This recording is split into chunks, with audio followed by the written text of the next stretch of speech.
여러분, 우리 교회 그 성도님들의 생업 가운데 이 포도 농사를 짓는 분들이 참 많이 계십니다.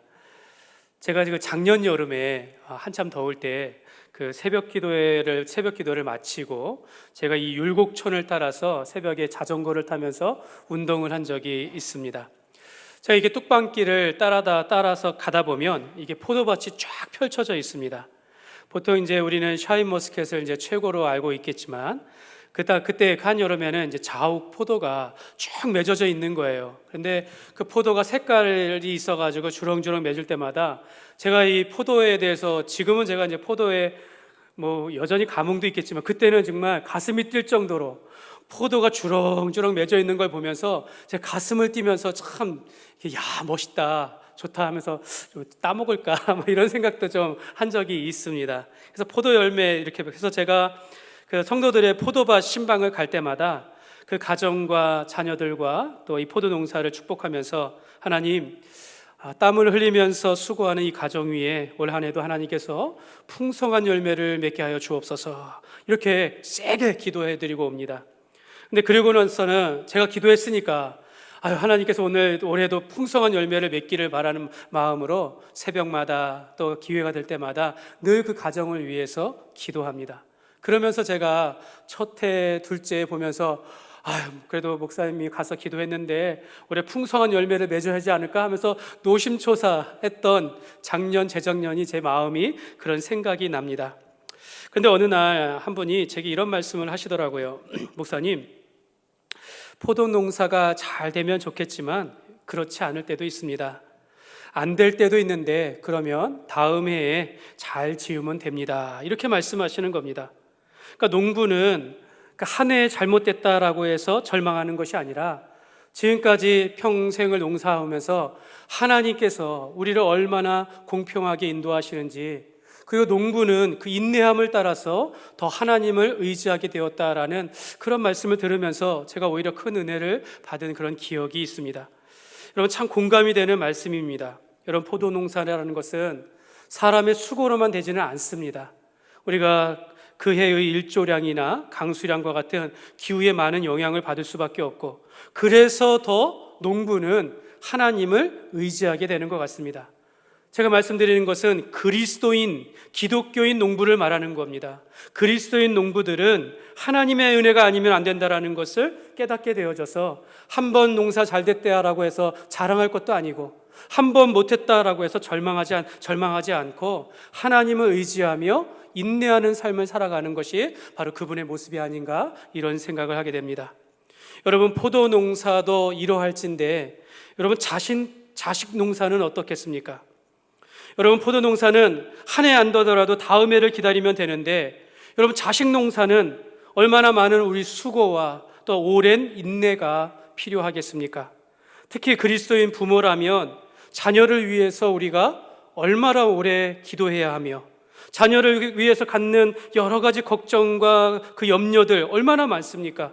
자녀들이 정말 부모의 마음에 안정이 될 때까지, 잘 사는 것을 볼 때까지 얼마나 인내하며 자녀에 대한 그 책임감의 마음을 가져야 하는지 이루 말할 수가 없습니다. 여러분, 요즘은 저출산 시대라고 해가지고 가정마다 자녀를 많이 낳지 않아서인지 한 자녀 가정들도 굉장히 많습니다. 또한 부모가, 젊은 부부들은 이제 맞벌이를 하기 때문에 자녀들과 함께하는 시간이 오히려 많지 않습니다. 자녀를 학교와 학원에 맡겨두면서 살아가다 보니까 우리의 자녀들이 중학교, 고등학교를 들어가면서 사춘기를 지나면서부터는 부모와 자녀가 거의 대화가 없습니다. 한 집에 있더라도 대면하면서 그냥 대면하는 그런 삶을 보내는 것이 바로 대부분의 가정의 모습이라는 것입니다. 여러분, 저희 가정이 좀 그런 것 같습니다. 우리 큰아이 은수가 이제 고등학교 올라가자 이제 아침 일찍 학교 가게 되어지고, 또 학원 가는 날은 늦게 들어오고, 이러다 보니까 저의 시간과 맞지 않으면 아예 어느 날은 얼굴도 보지 못해요. 얼굴도 보지 못하고 지나가는 날이 또 그렇게 종종 있습니다.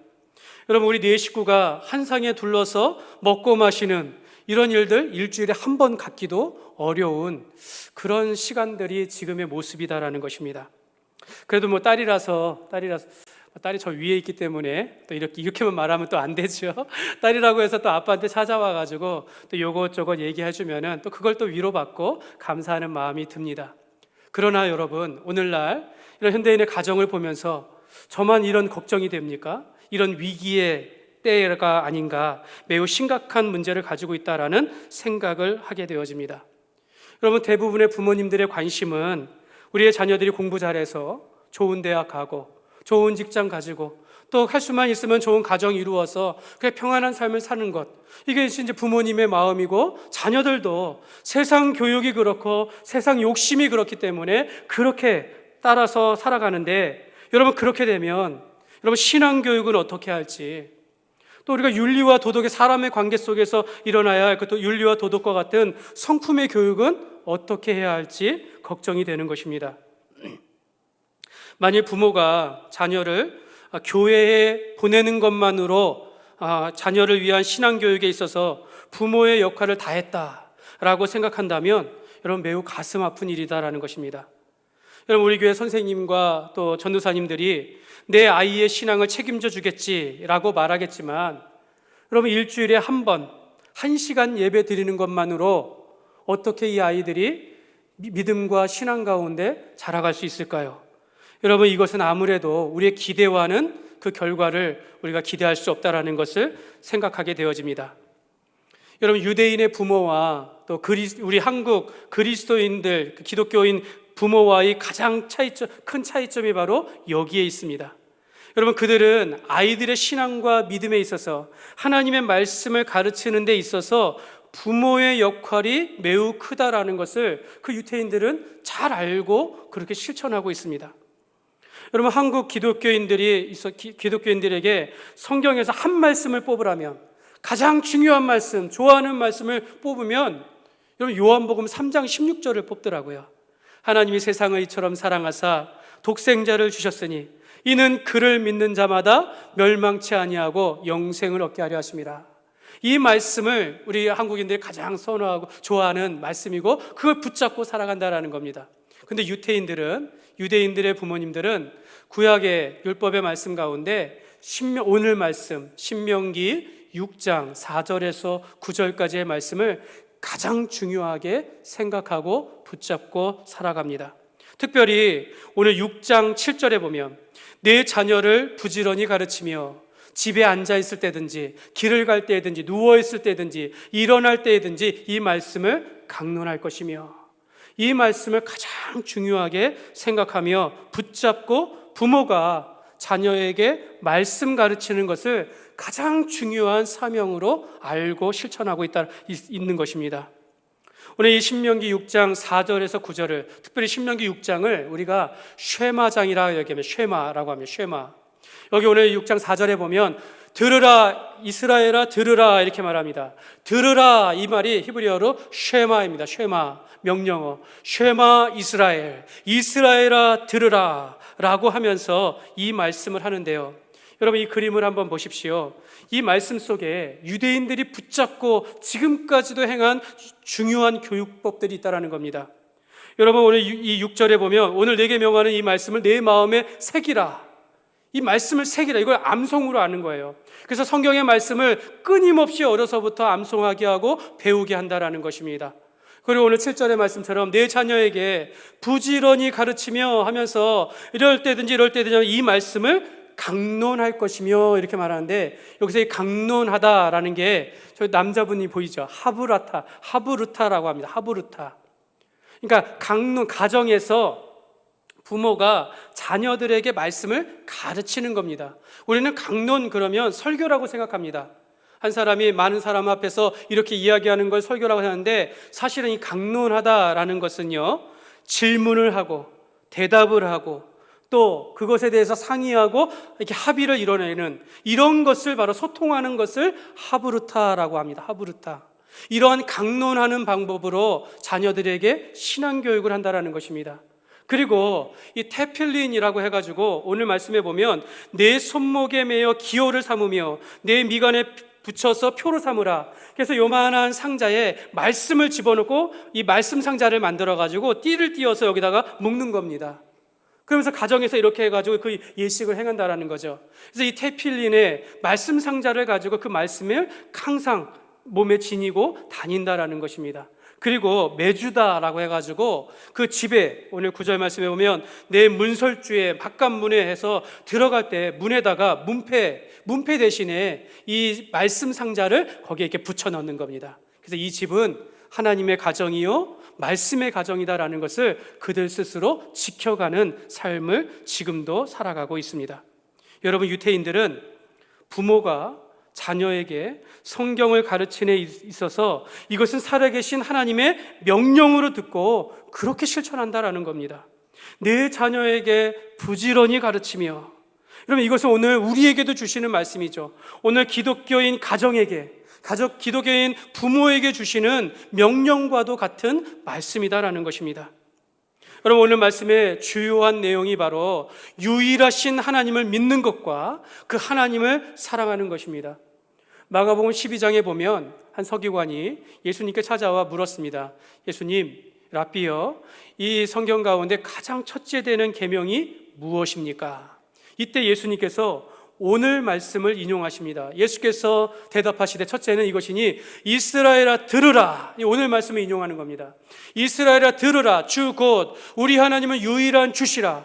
유일한 하나님인 것을 너희가 믿고, 그러면서 우리가 잘 아는 것처럼 내 마음을 다하고 또한 뜻을 다하여 목숨을 다하고 뜻을 다하고 힘을 다하여 주 너희 하나님을 사랑하라 하신 것이요. 둘째는 이것이니 내 이웃을 내 자신과 같이 사랑하라 하신 것이라. 이보다 더 큰 계명이 없느니라. 가정에서 부모가 자녀에게 전하여야 할 것이 있다면 바로 우리가 믿는 유일하신 하나님 되심을 증거하는 것이고, 그 하나님을 사랑하며 하나님께서 우리를 사랑하신 것 같이 이웃을 사랑해야 한다라는 것을 가르쳐야 한다라고 말씀하고 있습니다.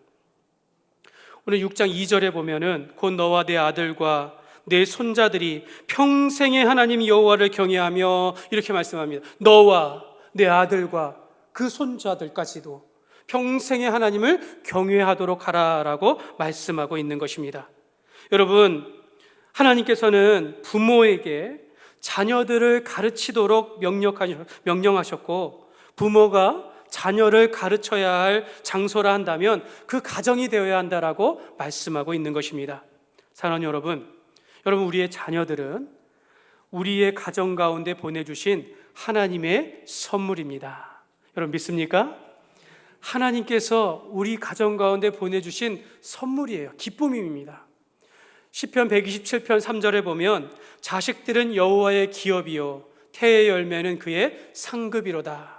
여기 그라는 말은 부모를 말하는 것이 아니라 하나님을 말하는 겁니다. 그러니까 우리의 자식들은 하나님의 기업이요 우리의 태의 열매는 하나님의 상급이다라고 말씀합니다. 하나님께서 하나님의 유산이며 하나님의 기쁨이요 자랑인데 그 자녀를 우리에게, 그 가정에 선물로 주셨다라고 말씀하고 있는 것입니다. 여러분, 우리가 자녀를 소유물처럼 생각하면 안 된다라는 것이죠. 오히려 하나님의 기업이요 하나님의 유산인 자녀를 우리에게 이 땅 가운데, 우리 가정 가운데 보내주며 맡겨주었다라고 우리가 보아야 한다라는 것입니다. 하나님께서는 부모에게 자녀들을 부지런히 가르치라라고 말씀하셨습니다. 오늘 우리 7절 말씀 우리 한 번 더 우리 같이 읽겠습니다. 내 자녀에게 부지런히 가르치며 집에 앉았을 때에든지 길을 갈 때에든지 누워있을 때에든지 일어날 때에든지 이 말씀을 강론할 것이며. 여러분, 이 말씀의 가장 중요한 것 중에 단어가 부지런히입니다. 부지런히 가르치라라는 겁니다. 때를 얻든지 못 얻든지, 네가 집에 있을 때든지 길을 갈 때든지 아침에 일어나고 밤에 누울 때라든지 언제든지 자녀를 생각하라라는 겁니다. 그리고 말씀을 가르치라라고 말씀하고 있습니다. 여러분, 이거를 조금 더 깊게 생각한다면, 이런 바꾸어 생각하면 이런 겁니다. 자녀가 스스로 배우게 하지 마라. 스스로 배운다거나 또는 친구를 통해서 배우도록 내버려 두지 마라. 또는 교회에다가 다 맡기지 마라. 이렇게 말씀하고 있는 겁니다. 기본적으로 부모가 자녀에게 말씀을 가르쳐야 할 하나님께서 우리에게 책임을 주셨다라는 것을 네가 명심하라라고 말씀하고 있는 것입니다. 그러니까 우리는 근본적인 원리는 하나님께서 그 부모에게 자녀의 신앙교육에 1차적인 책임을 맡기셨다라는 것입니다. 여러분, 우리가 이것을 정말로 소중하게 생각해야 합니다. 정말로 중요하게 생각하며 우리 마음판에 새겨야 합니다. 우리가 부담을 가지고 이를 위하여 기도할 수 있어야 한다는 것입니다. 부모가 자녀의 신앙을 위해서 기도하면서 책임을 지려는 마음을 가져야 한다는 것입니다. 여러분, 세상 그 무엇보다도 내 자녀를 사랑한다면 이것이 우선순위가 되어야 한다는 것입니다. 부모는 자신의 하는 일들도 중요하지만 자녀들의 신앙 가운데 영적으로 성장하는 것에 대해서도 중요한 농사라는 것을, 자식 농사라는 것을 생각해야 한다는 것이죠. 자녀의 신앙과 믿음에 있어서, 영적인 성장에 있어서 깊은 관심을 가져야 합니다. 여러분, 어떻게 보면 우리가 교회에서 주의 일을 하는 것만큼이나 자녀들을 생각하며 자녀들을 가르치고 자녀의 영적 성장을 위하여 노력하는 것이 매우 중요하다는 것을 여러분들에게 말씀드리고 싶습니다. 오늘날 젊은 부부 대부분들 아이들 학원 보내요. 여러분, 그만큼 가르칩니까? 성경을? 아이들 대부분들 과외를 시키면서 많은 것, 열정을, 많은 시간을 들이는데 이 아이의 자녀의 신앙교육을 위해서는 우리가 어떤 노력을 하고 있는지 참 부끄러운 생각을 하게 되어집니다. 사랑하는 여러분, 하나님께서는 우리의 자녀들이 주의 말씀을 배우면서 자라기를 원하십니다. 그리고 자녀들이 말씀 안에서 자랄 수 있도록 기본적인 역할을 부모에게 주셨고 가정에서 이 일을 행하라 라고 말씀하십니다. 우리는 지난 주일에 자녀가 부모님을 공경해야 한다라는 말씀을 들었습니다. 자녀는 부모를 존경해야 하고 부모님의 말씀에 순종하며 부모님을 기쁘게 하고 즐겁게 하는 삶을 살아야 한다라고 말씀을 드렸습니다. 여러분, 육신의 부모를 공경하는 것이 보이지 아니하는 하나님을 공경하는 것과 같다라고 말씀을 들었습니다. 여러분, 그런데 마찬가지로 부모가 자녀를 가르칠 때도 동일하다라는 것이죠. 그런데 여러분, 자녀가 부모를 공경할 때 하나님께서는 축복하셨습니다. 내가 이 땅에서 잘 되어지고 장수하는 복을 누리리라 라고 말씀하셨는데, 오늘 부모가 자녀를 가르칠 때에도 동일한 복을 주십니다. 오늘 3절의 말씀에 보면요, 이스라엘아 듣고 삼가 그곳에 행하라. 그리하면 내가 복을 받고 내 조상들의 하나님 여호와께서 내게 허락하심 같이 젖과 꿀이 흐르는 땅에서 내가 크게 번성하리라. 너희가 이 말씀을 듣고 행하면, 우리가 부모가 자녀를 가르치고 자녀의 신앙교육을 위하여 책임을 지면 자녀들이 부모를 공경함과 같이 그 가정이 잘 되어지고 그 가정이 복을 받고 평생의 대를 이어서 하나님 앞에 번영하는 은혜를 받게 될 것이다 라고 약속하고 있습니다. 이 땅에서 번성의 복, 대를 이어서 복음의 그 믿음의 가문을 이루어 주실 것을 주님께서 약속하시고 있습니다. 여러분, 놀랍지 않습니까? 여러분, 부모는 자녀를 가르쳐야 한다라고 명령하시고 자녀는 부모의 말씀에 순종해야 한다라고 명령하시면서 이게 딱 매치가 되는 거예요. 그러니까 부모가 자녀에게로, 그 자녀가 부모가 되어서 그 부모가 또 자녀에게로, 하나님께서는 하나님의 말씀이 이렇게 이어지도록 하셨다라는 것입니다. 여러분, 그런데 오늘날 우리가 이와 같은 일들이 많이 부족하다는 거죠. 누군가 이렇게 말할 수 있습니다. 목사님, 저는 이미 늦었습니다. 우리의 자녀들은 이미 다 컸기 때문에 우리의 손에서 벗어났습니다. 목사님, 저는 믿음도 부족하고 또 아는 것도 부족해서 이런 일들을 어떻게 할 수 있겠습니까? 사랑하는 여러분 괜찮습니다. 여러분, 우리가 이 말씀을 하나님의 말씀으로 듣고 우리의 마음에 아멘으로 화답하시면 됩니다. 이 말씀이 우리 가정에 주시는 말씀으로, 오늘 내게 주시는 말씀으로 받아들이고 그 말씀에 내가 순종하겠습니다라고 주님 앞에 결단하시면 되는 것입니다. 하나님께서 하나님의 기업인 자녀를 우리 가정에 보내주신 선물로 알고 내가 이 자녀를 위하여 내가 수고해야 한다라는 그 책임을 우리가 가지면 되는 것입니다. 하나님께서 오늘 부모된 우리에게, 또 우리 교회된 우리 어른들에게 쉐마 이스라엘, 쉐마 혁신중앙교회 들으라 라고 하시면서 오늘 부모에게, 우리에게, 자녀들을 향하여 말씀하시는 것입니다. 여러분, 우리가 우리의 자녀들에게 주어야 할 것은 우리 유일하신 하나님, 우리 예수님 외에는 우리를 구원할 자가 없다라는 것을 가르쳐주며 그들이 예수님을 구원자로 믿어 하나님의 자녀가 되는 것과 하나님의 계획과 하나님의 뜻에 따라서 일평생 하나님을 경외하며 살아가는 것입니다. 하나님을 우리가 정말로 마음을 다하고 뜻을 다하고 힘을 다하여 하나님을 사랑하며 살아가도록 이들에게 그 신앙을 가르치는 것입니다. 여러분, 우리가 어떻게 가르칩니까? 말로 할 수 없습니다. 한 번 말한다고 되는 것이 아닙니다. 우리가 부지런해야 하는 것이고 말로만이 아니라 행함과 진실함으로 무엇보다도 본을 보이면서 살아가야 한다는 것입니다. 예수님께서 나의 죄를 위하여 이 땅에 오시고 나의 죄를 위하여 십자가에 못 박히셨다라는 것을 이 자녀에게 보여줄 수 있어야 하는 것이고, 내가 하나님을 사랑하고 내가 이웃을 사랑하는 것을 말로써 권면하기도 하며 나의 신앙의 삶을 통하여서 그들에게 본을 보이면서 살아가는 것이 바로 우리가 행할 수 있는 최고의 신앙 교육입니다. 사랑하는 여러분, 우리가 부모된 우리가 증거하지 않으면 여러분 믿음의 대는 끊길 것입니다. 여러분, 이스라엘이 가나안 땅에 들어갈 때 여호수아의 지도 아래 가나안을 정복하고 정착하게 되어지면서 성경에 보면 백성들은 여호수아가 사는 날 동안에는 하나님을 섬기며 살았다라고 말합니다.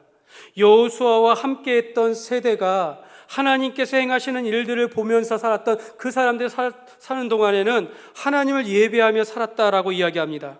그런데 여호수아가 110세에 죽고 또 그 세대에 함께했던 부모들이 죽자 그 후에 일어난 자녀들의 세대는 하나님을 알지 못하며 하나님께서 이스라엘을 위하여 행하신 일을 알지 못하였다라고 말씀합니다.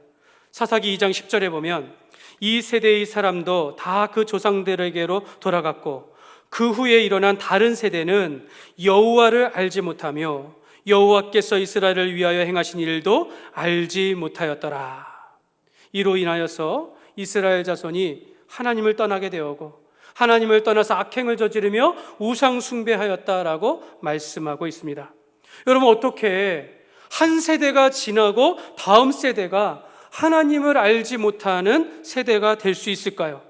오늘 부모 세대가 있고 오늘 내 자녀가 함께 사는데 나 때는 예배를 드리는데 어떻게 우리 자녀는 나를 보면서 자랐음에도 불구하고 하나님을 알지 못하고 하나님을 떠나가는 세대가 될 수 있을까요? 여러분, 부모님의 말과 본으로 가르침이 없었기 때문입니다.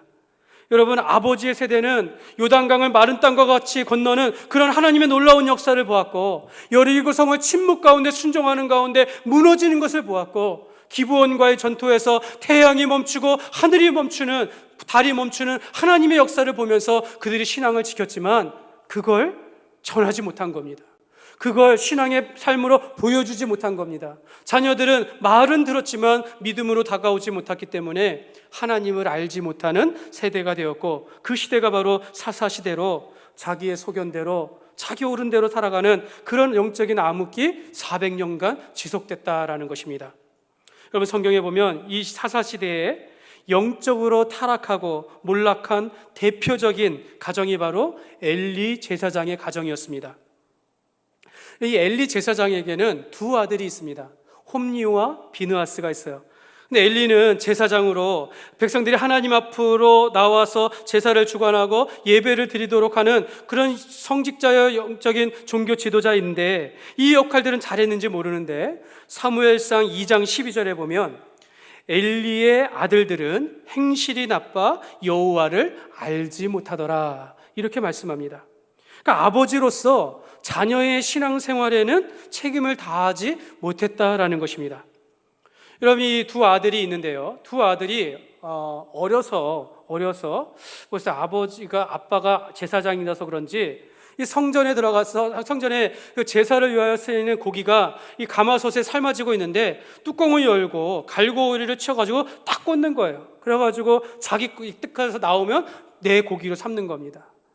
또 제사장의 몫은 모든 제사가 끝나고 남은 고기가 제사장의 몫인데 이 아이들은 먼저 제사를 드리기 전에도 먼저 그 고기를 가져오라 라고 하면서 자기 것으로 취했다라고 성경이 말씀하고 있습니다. 성경은 이들에 대해서 이 소년들의 죄가 하나님 앞에서 심히 크다, 이렇게 말씀합니다. 아버지 엘리 제사장은 자녀들에게 대해서 소홀했다라는 것을 말씀합니다. 엘리가 늙고 이제 이 두 아들이 그 성전을 주관하는 제사장이 되었지만, 이 두 아들이 커서 하는 일이라고는 회막문에서 수종드는 여인들과 동침하였다라고 이야기합니다. 타락하게 되었다라는 것이죠. 엘리는 자기 자신은 하나님 앞에 잘 알려진 제사장이었는지는 모르지만, 그러나 그의 가족에게 있어서, 그의 자녀들에게 있어서는 영적인 지도자는 되지 못하였다라는 것입니다. 엘리는 자녀들을 방임하였고 가르치지 아니함으로 하나님을 알지 못하는 자녀들이 되게 함으로 그 가정이 한날에 몰락하게 된 것을 성경이 말씀하고 있습니다. 여러분, 성경은 부모가 자녀의 교육에 있어서 명확하게 말씀합니다. 에베소서 6장 4절에 보면, 또 아비들아 너희 자녀들 노엽게 하지 말고 오직 주의 교훈과 훈계로 양육하라. 아버지는 자녀들을 말씀으로 가르쳐야 한다라고 말씀합니다. 교훈과 훈계를 주어야 한다라고 말씀합니다. 잠언 22장 6절에 보면, 마땅히 행할 길을 아이에게 가르치라. 그리하면 늙어도 그것을 떠나지 아니하리라. 한 어머니가 아이가 4명이 있었습니다. 그래서 늘 자녀의 신앙교육에 대해서 고민을 하고 있어 어떻게 가르칠까 해서 한 선생님을 찾아갔습니다. 그때 선생님이 이 어머니를 그 정원으로 데려가서 저기 있는 저 나무를 한번 뽑아 보십시오. 심은 지 얼마 안 된 것 같아요. 금방 뽑았어요. 그러면 이번에는 요 나무를 한번 뽑아 보십시오. 조금 더 컸습니다. 좀 힘이 들지만 뽑았어요. 이번에는 저 나무를 한번 뽑아 보십시오. 꽤 두꺼워요. 뿌리도 있는 것 같습니다. 1, 2년 된 것 같아요. 힘들게 뽑았어요. 그럼 저 나무를 한번 뽑아 보십시오. 이렇게 두꺼운 나무 뽑을 수 있겠습니까? 못 뽑아요. 어려서부터 하나님 앞에서 신앙교육을 잘한 자녀들은 말씀의 뿌리를 내리고 깊이 있게 자란, 어려서부터 하나님의 말씀을 배우며 자란 이들은 늙어서도 그곳에서 떠나지 아니한다라고 말씀하고 있는 것입니다. 디모데전서 3장 4절에서 5절에 보면, 자기 집을 잘 다스려 자녀들로 모든 공손함으로 복종하게 하는 자라야 할지며, 사람이 자기 집을 다스릴 줄 알지 못하면 어찌 하나님의 교회를 돌보리요. 여러분, 성경은 하나님께서는 하나님의 교회에서 하나님의 일을 하는 것과 가정에서 일을 하는 것을 동일하게 생각하십니다. 오늘 교회에서 봉사하는 것과 가정에서 그 부모의 역할을 하는 것을 동일하게 보신다라는 겁니다. 우리가 하나님의 일꾼으로 세움받은 자가 어떻게 자기의 가정을 온전히 다스리지 못하겠느냐, 그렇게 말씀하고 있는 것입니다. 가정 안에서 모든 가족들이 화목하고 자녀들은 부모를 공경하도록 가르치면서, 부모는 자녀들의 신앙과 믿음에 있어서 그들의 영적인 성장에 있어서 책임을 가지고 기도하며 권면하며 가르치는 일에 힘써야 한다라고 말씀하고 있습니다. 사랑하는 여러분, 부모가 자녀를 가르친다라는 것은 부모가 선생님이 되라는 것은 아닙니다. 부모가 자녀의 영적인 성장에 있어서 내가 1차적인 책임이 있다라는 거룩한 부담감과 책임을 가지라라는 말씀입니다. 우리가 이를 위하여서 부모는 기도해야 하는 것이죠. 이를 위하여서 말하는 것에 있어서도 본을 보여야 하며 삶을 통하여서 신앙의 본을 보이며 살아가야 한다라는 것입니다. 내가 믿는 예수님을 자녀들에게 전수할 수 있도록, 내가 하나님을 사랑하는 것을 그들이 보며 배울 수 있도록 보여야 한다라는 것입니다. 우리가 가정의 달을 맞이해서 우리가 경건 훈련을 통해서 자녀를 둔 가정은 마가복음에 한 장씩 이렇게 돌아가면서 읽읍시다라고 했습니다. 여러분, 이것이 작은 것이지만요, 여러분, 영적인 믿음 안에서 신앙의 이러한 시간들을 자녀들과 갖는 것은 매우 중요하다라는 것입니다. 우리의 자녀가 어떻게 생각하는지, 어떤 말을 하는지, 그런 시간들을 통해서 부모가 권면할 수도 있는 것이고 또한 이야기할 수 있는 것입니다. 여러분, 지금 이 시대는 우리가 의도적으로 자녀들과 함께하는 믿음의 시간들, 믿음의 대화를, 우리가 이걸 페이스 토크라고 할 수 있는데, 이런 시간들을 우리가 만들어 가야 하는 것입니다. 저는 우리 교회가 가정과 함께하는 교회가 되기를 주님의 이름으로 축복합니다. 하나님께서는 가정과 함께하는 교회를 기뻐하십니다. 여러분, 목회는요, 결국 성도들의 삶을 돌아보며 성도들의 가정이 축복에 이를 수 있도록 그렇게 함께하는 것입니다. 가정이 건강하도록, 교회가 건강하고 가정이 건강해서 교회가 하는 일들, 모든 우리의 전도와 선교와 교육의 일들이 가정에서도 예배드리며 기도하며 주님의 일들을 감당할 수 있는 이런 교회로 세워가는 것이 바로 목회와 다를 것이 없다라는 것입니다. 여러분, 우리가 정말로 우리의 자녀들이 어려서부터 또는 우리가 지금도 하나님의 말씀을 배우면서 이 교회와 가정이 우리 자녀들의 믿음의 울타리가 되어서 우리가 그들을 가르치고 본을 보이고 함께 우리가 주님의 일들을 이뤄가는 가정과 함께하는 교회가 될 줄 믿습니다. 말씀을 맺겠습니다.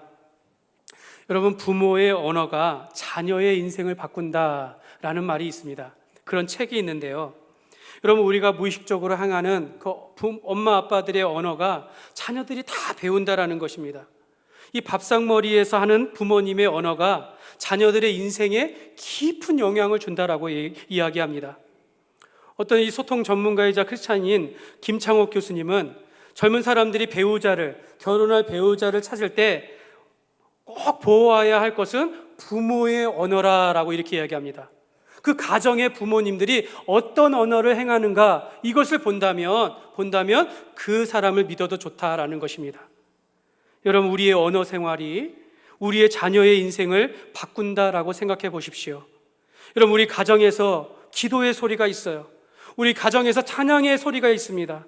여러분, 우리가 하나님을 사랑하고 하나님 앞에 감사하는 언어들이 넘친다면, 가정에서 주의 말씀들이 풍성하다면, 여러분, 우리의 자녀는 부모의 신앙에 깊은 영향을 받아서 자라가게 될 것입니다. 내가 예수님을 만나는 것, 우리 걱정하지 않으셔도 돼요. 우리가 예수님을 잘 믿고 살아가는 것을 우리의 자녀들이 보게 되어진다면, 때가 되었을 때 예수님을 믿고 예수님 안에서 사랑하며 살아가게 될 줄 믿습니다. 여러분, 오늘 말씀을 마음에 깊이 새기시기를 주님의 이름으로 축복합니다. 여러분, 우리의 자녀는 하나님의 기업이요 하나님의 기쁨입니다. 우리의 자녀는 우리의 가정 가운데 보내주신 하나님의 선물입니다. 우리 자녀가 예수 믿고 주님의 나라를 위해서 함께 일하는 동역자라고 생각해 보십시오. 우리의 자녀가 나보다 더 예수님을 더 잘 믿고 나보다 더 주님을 위해서 살아간다면, 여러분, 우리가 인생을 돌아볼 때, 이 자식 농사 볼 때 이보다 더 행복한 일이 어디 있겠습니까? 여러분, 우리가 이 일에 소홀하지 않기를 원합니다. 우리 교회가 가정을 세우고 가정을 살리는 이런 가정과 함께 하는 교회가 되기를 소망합니다. 이제 성도들의 가정마다, 자녀들마다 예수님께서 그 가정의 주인 되어 주시고 믿음의 가정을 이루며 하나님의 계획과 뜻에 따라서 일평생 하나님을 경외하는 그런 가정의 복, 믿음의 가문을 이루어 가시기를 주님의 이름으로 축원합니다. 이 시간 우리 함께 찬양하며